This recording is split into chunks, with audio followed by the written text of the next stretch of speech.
इस कहानी की शुरुआत में दिखाया जाता है कि 5 लोग मॉन्यूमेंट वैली की सपाट पहाड़ियों पर चढ़ रहे हैं। ये पहाड़ियां बहुत ही खतरनाक होती हैं। इन 5 में 3 लोग होते हैं जो एक फैमिली के होते हैं, जिसमें फादर का नाम रोइस, बेटी का नाम एनी और बेटे का नाम पीटर होता है। इनके साथ जो 2 लोग होते हैं वो इतने एक्सपर्ट नहीं होते हैं, वो दोनों के दोनों इनसे ऊपर होते हैं और अगले पल वो लोग अपना बैलेंस खो देते हैं और वो नीचे गिरना शुरू हो जाते हैं। ये पांचों के पांचों एक ही रस्सी से बंधे हुए होते हैं, इसीलिए ये एक एक करके सब पहाड़ी से अलग हो जाते हैं। और अब ये पांचों के पांचों रस्सी पर लटके हुए हैं और ये रस्सी इन पांचों का भार नहीं उठा सकती। बहुत जल्द ये सब के सब नीचे गिर जाएंगे, लेकिन इससे पहले कि ये सब के सब इकट्ठा गिरते, वो 2 लोग जो चट्टान पर सबसे ऊपर थे रस्सी पर सबसे नीचे लटके हुए होते हैं और तभी उनकी रस्सी टूट जाती है और वो दोनों इस ऊंचाई से नीचे गिर जाते हैं। और अब रस्सी पर रोइस और उसका बेटा पीटर और उसकी बेटी एनी है और धीरे धीरे रस्सी खिसक रही होती है। रोइस अपनी बेटी को बोलता है कि तुम पहाड़ी पर क्लाइंब लगाने की कोशिश करो ताकि इनकी रस्सी को और भी सपोर्ट मिल जाए, लेकिन उसका हाथ पहाड़ी की उस दरार तक नहीं पहुंचता जहां पर वो क्लैंप को लटका सकती है। और अब रोइस जानता है कि उसे क्या करना है। रोइस सबसे नीचे है और उसके ऊपर उसका बेटा पीटर है। वो पीटर को बोलता है कि चाकू निकालो। पीटर चाकू निकालता है और वो कहता है कि इस रस्सी को काट दो ताकि मैं गिर जाऊं और रस्सी का वजन कम हो जाए और तुम दोनों बच जाओ। वो अपने दोनों बच्चों को बचाना चाहता है। एनी ऐसा करने से पीटर को मना करती है। पीटर भी ऐसा करना नहीं चाहता, लेकिन उनके डैड जानते हैं कि अगर उसने ऐसा नहीं किया तो ये तीनों के तीनों मर जाएंगे। रोइस अब अपने बेटे को बोलता है कि तुम्हें पता है अगर तुमने रस्सी नहीं काटी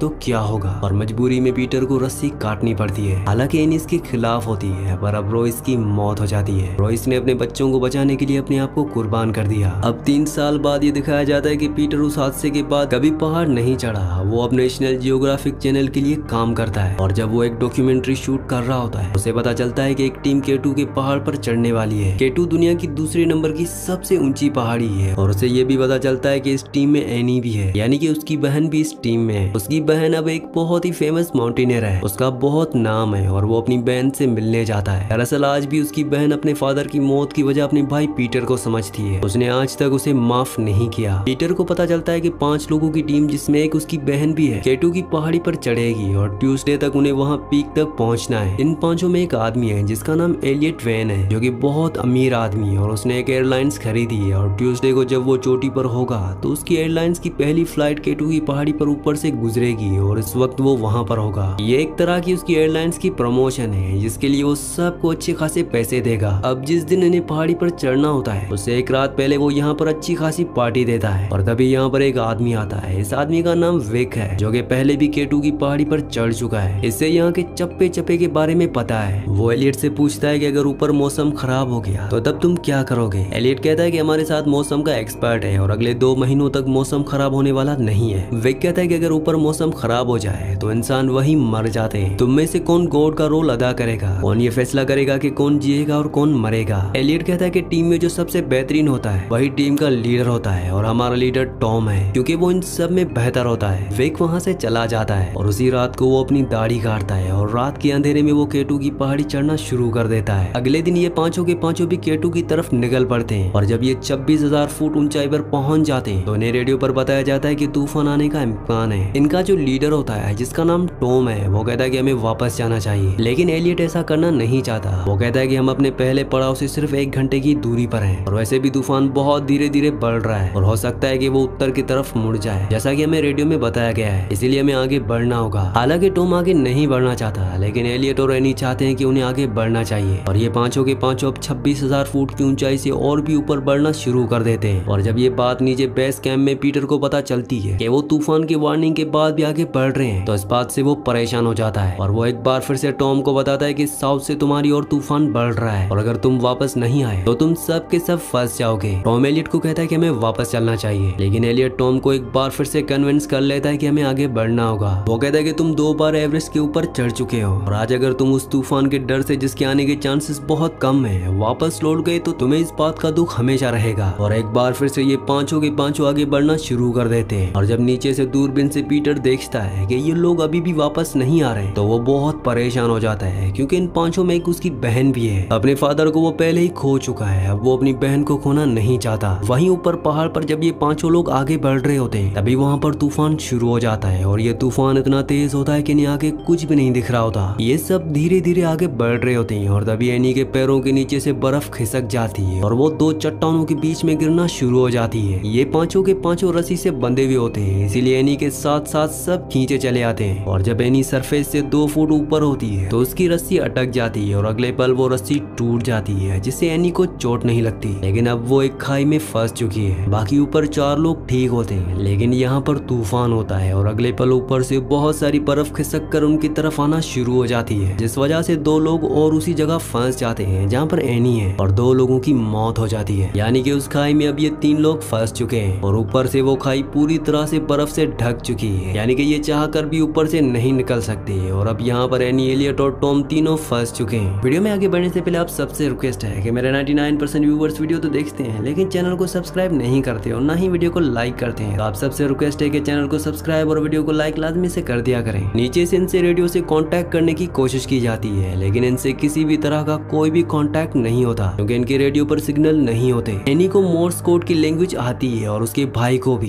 इसीलिए वो अपने भाई को मोर्स कोड के जरिए बताती है कि यहाँ पर हम 3 लोग जिंदा हैं और बर्फ के नीचे फंसे हुए हैं। मोर्स कोड एक ऐसी लैंग्वेज होती है जिससे हम क्लिक्स के जरिए दूसरों को मैसेजेस भेज सकते हैं और एनी मोर्स कोड का इस्तेमाल करती है क्योंकि बचपन में उसके फादर ने उसको और उसके भाई को ये लैंग्वेज, ये कोडिंग सिखाई थी। अब नीचे लोगों को पता है कि ऊपर 3 लोग जिंदा है, वो फंसे हुए हैं और पीटर अपनी बहन को बचाने के लिए जाना चाहता है। उसे बताया जाता है कि वो 36 घंटों से ज्यादा जिंदा नहीं रह सकते, इससे ज्यादा की सप्लाई उनके पास नहीं है और साथ ही साथ इन्हें ये भी नहीं पता कि वो चट्टानों में कहाँ फंसे हुए हैं। अगर इन्हें पता भी चल जाए तो ये बर्फ को कैसे खोदेंगे, इसीलिए ये आर्मी के पास जाते हैं जो उन्हें नाइट्रोग्लिसरीन बॉम्ब देते हैं और इस बॉम्ब के धमाके से चट्टानों को तोड़कर नीचे उन तीनों तक पहुंच सकते हैं। लेकिन अभी भी यहाँ पर सब जाने के लिए तैयार नहीं होते हैं क्योंकि सफर बहुत खतरनाक है। लेकिन जब एलियट की कंपनी ये बोलती है कि जो भी सफर पर जाएगा उसे 50 लाख मिलेंगे, तो यहाँ पर एक टीम तैयार हो जाती है जो पीटर के साथ जाना चाहती है। लेकिन सफर से पहले पीटर को बताया जाता है कि इन्हें अपनी टीम में विक को भी शामिल करना चाहिए। विक वही बूढ़ा आदमी है जिसने इन सबको सफर पर जाने से पहले वार्निंग दी थी और खुद भी वो रात को उसी पहाड़ की ओर चला गया था। दरअसल 4 साल पहले 9 अमेरिकन की टीम इसी पहाड़ पर गई थी और ऊपर एक खतरनाक तूफान आ गया और उस टीम में विक की वाइफ भी थी जो एक टूरिस्ट गाइड थी। हालांकि विक को सबने मना किया, लेकिन फिर भी वो अपनी वाइफ को वहां ढूंढने के लिए गया, लेकिन उसे अपनी वाइफ वहां पर नहीं मिली। लेकिन किसी तरह से वहां से वो 3 लोगों को बचाकर ले आया, जिसमें उसके पैरों की उंगलियां भी गल गई थी। और अब भी वो उसी चोटी के नीचे वाली चोटी पर अपनी वाइफ की लाश को ढूंढने के लिए जाता है क्योंकि आज तक उसकी वाइफ की लाश नहीं मिली। इसीलिए वो उन पहाड़ों के चप्पे चप्पे को जानता है और अब ये सबसे पहले हेलीकॉप्टर से विक के पास जाते हैं और विक को कहते हैं कि हमें तुम्हारी मदद की जरूरत है, हमें ऊपर पहाड़ पर जाना है जहाँ पर 3 लोग फंसे हुए हैं। विक इनकी मदद नहीं करना चाहता। पीटर कहता है कि आप मेरे फादर के साथ एवरेस्ट की पहाड़ी पर चढ़े थे। दरअसल पीटर के फादर को वो पहले से जानता है, लेकिन फिर भी वो मदद नहीं करना चाहता। वो कहता है कि ऊपर सब मर चुके होंगे। लेकिन जब उसे बताया जाता है कि एलियट की कंपनी वाले इस काम के लिए 50 लाख का इनाम देंगे तो विक मान जाता है। वो कहता है कि ये चढ़ाई किसी रिकॉर्ड बनाने के लिए नहीं है, ये सेफ्टी टीम है और अब से जैसा मैं कहूंगा वैसा ही होगा। वहीं जो 3 लोग नीचे फंसे हुए हैं, धीरे धीरे उनकी तबीयत खराब होना शुरू हो जाती है क्योंकि वहां पर ऑक्सीजन की कमी होती है, ठंड बहुत ज्यादा होती है और उनके पास अब सिर्फ 22 घंटे बचे हैं और 22 घंटों में अगर उन्हें नहीं बचाया गया तो वो तीनों के तीनों मारे जाएंगे क्योंकि धीरे धीरे इस ऊंचाई पर ऑक्सीजन की वजह से इन तीनों का दम घुटना शुरू हो जाएगा, इनकी तबीयत खराब हो जाएगी और ये तीनों यहीं पर मर जाएंगे। इस प्रॉब्लम से बचने के लिए इनके पास एक दवा है जिसका नाम है डेक्समेथासोन। जब तक इनके पास ये है तब तक ये यहाँ पर आराम से सांस ले सकते हैं, लेकिन इनके पास बहुत ज्यादा दवा नहीं है और साथ ही साथ टॉम, जिसकी हालत सबसे ज्यादा खराब है, जो ऊपर से गिरने के बाद इंजर्ड भी हो गया था, उसने अपना दवा का बैग खो दिया, यानी कि उसके पास दवा नहीं है। और जब एनी उसकी मदद करना चाहती है तो एलियट कहता है कि उसे दवा की जरूरत नहीं है, वो वैसे ही मर जाएगा और अगर हमने उसे दवा दी तो हम भी मर जाएंगे। वो उसके साथ दवा शेयर नहीं करना चाहता, लेकिन एनी ऐसा नहीं कर सकती, इसीलिए वो अपने हिस्से की दवा से टॉम को इंजेक्शन लगा देती है। हालांकि ये दोनों यहाँ पर एलियट की वजह से फंसे हैं, लेकिन एलियट को इन दोनों की जिंदगी की कोई परवाह नहीं है, वो किसी भी कीमत पर अपने आप को बचाना चाहता है। वहीं दूसरी तरफ पीटर, विक और उसके साथ 4 और लोग हेलीकॉप्टर से ऊपर पहाड़ियों तक पहुंच जाते हैं, लेकिन आगे का सफर इन्हें पैदल ही तय करना होगा। इसीलिए ये दो लोगों की 3 अलग अलग टीम्स बनाते हैं और अलग अलग रास्तों से उस जगह तक पहुंचने की कोशिश करते हैं जहां पर वो 3 लोग बर्फ के नीचे दफन है। पीटर और विक एक साथ होते हैं और जब पीटर और विक पहाड़ों से ऊपर चढ़ रहे होते हैं तो विक पीटर को बोलता है कि तुमने अपने फादर की रस्सी काट कर अच्छा किया, अगर उनके पास चाकू होता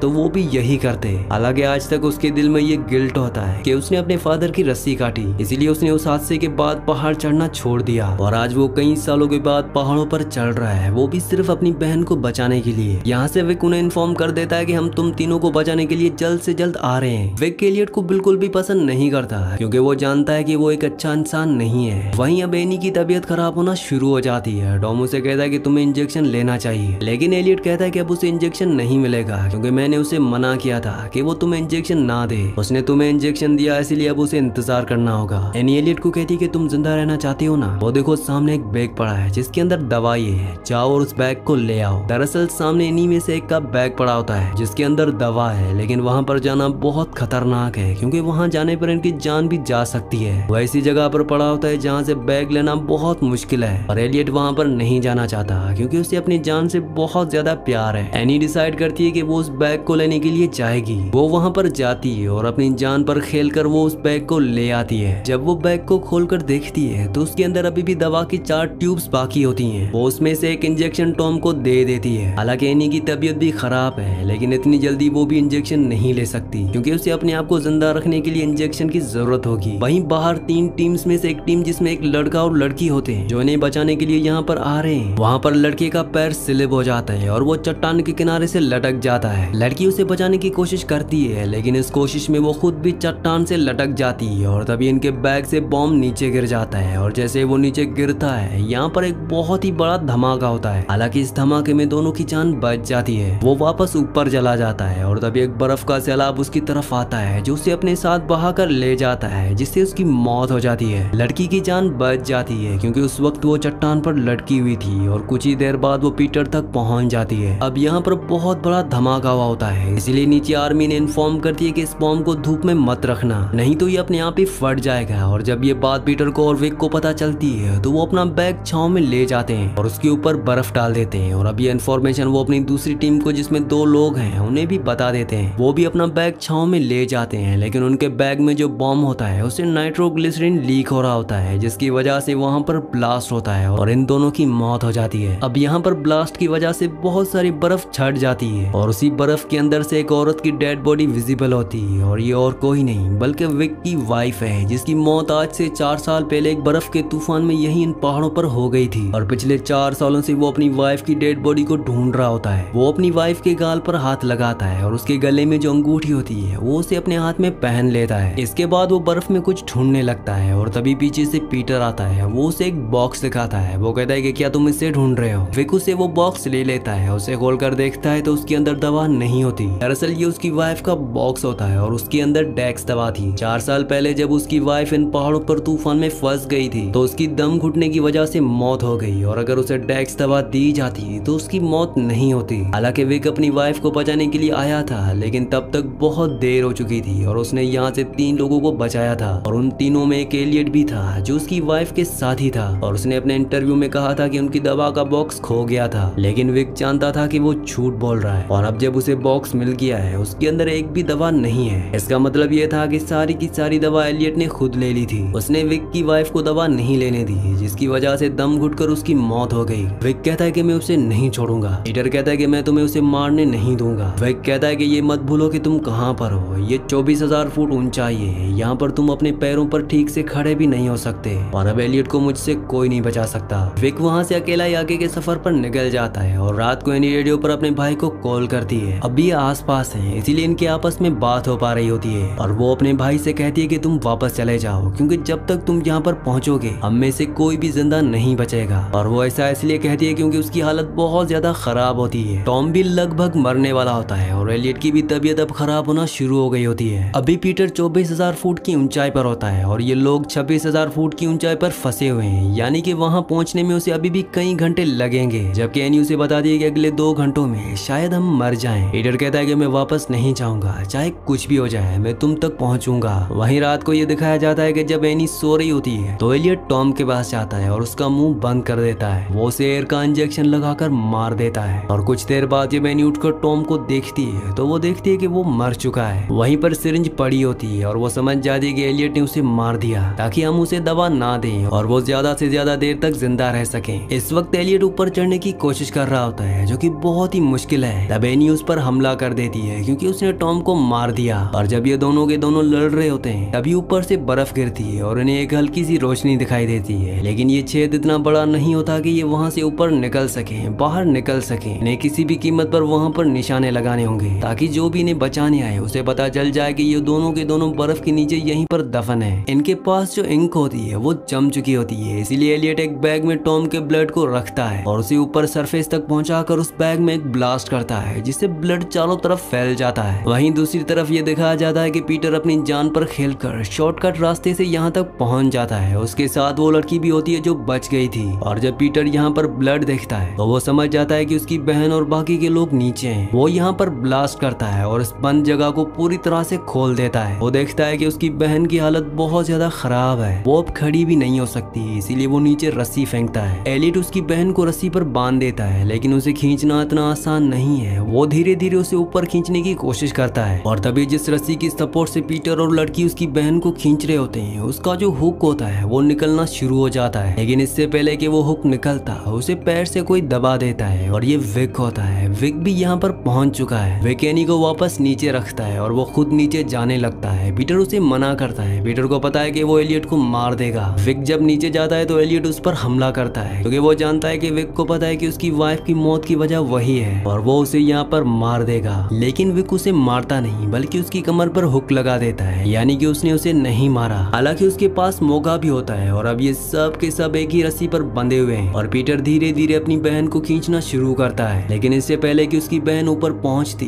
जिस जगह पर विक और एलियट खड़े होते हैं वो पूरी की पूरी नीचे धंस जाती है, और नीचे बहुत गहरी खाई है, और अब ये चारों के चारों एक ही रस्सी पर लटक चुके हैं। ऊपर सिर्फ एक लड़की है और वो इन चारों को ज्यादा देर तक होल्ड नहीं कर सकती और ना ही ऊपर खींच सकती है। विक अपनी जेब से चाकू निकालता है। पीटर समझ जाता है कि वो क्या करने वाला है, क्योंकि उसके डैड ने भी कुछ ऐसा ही किया था। पीटर उसे मना करता है। वह कहता है कि कोई भी चारा नहीं है। एलियट विक के नीचे रस्सी पर लटका होता है और वो चीख रहा होता है, चिल्ला रहा होता है कि ऐसा मत करना, क्योंकि उसे अपनी जिंदगी से बहुत प्यार है। लेकिन वो रस्सी को काट देता है और वो दोनों के दोनों उस गहरी खाई में कहीं गुम हो जाते हैं। पीटर अपनी बहन एनी को और अपने साथ जो लड़की होती है उन दोनों को लेकर नीचे बेस कैंप तक पहुंच जाता है। हालांकि एनी की तबीयत अभी भी खराब होती है, लेकिन धीरे धीरे वो रिकवर हो जाएगी, और इन दोनों भाई बहन के बीच में जितने भी गिले शिकवे होते हैं वो सब दूर हो चुके हैं। एनी अपने भाई पीटर को कहती है कि अगर आज डैड जिंदा होते हैं तो उन्हें तुम पर प्राउड होता। हालांकि तुम्हें वो डांटते हैं, लेकिन तुम पर प्राउड होता। पीटर अपनी बहन को फोरहेड पर किस करता है और वहां से बाहर चला जाता है, और वहां पर वो पत्थरों का एक साइन बनाता है जिस पर उन सभी लोगों के नाम होते हैं जो इस पूरे मिशन में मर गए थे। इसी सीन के साथ इस मूवी का एंड हो जाता है। अगली कहानी आप किस मूवी पर सुनना चाहते हैं मुझे नीचे कमेंट्स में जरूर बताना है, क्योंकि मैं आपके कमेंट्स पढ़ता हूँ, और आपके प्यार कमेंट्स का बहुत बहुत शुक्रिया।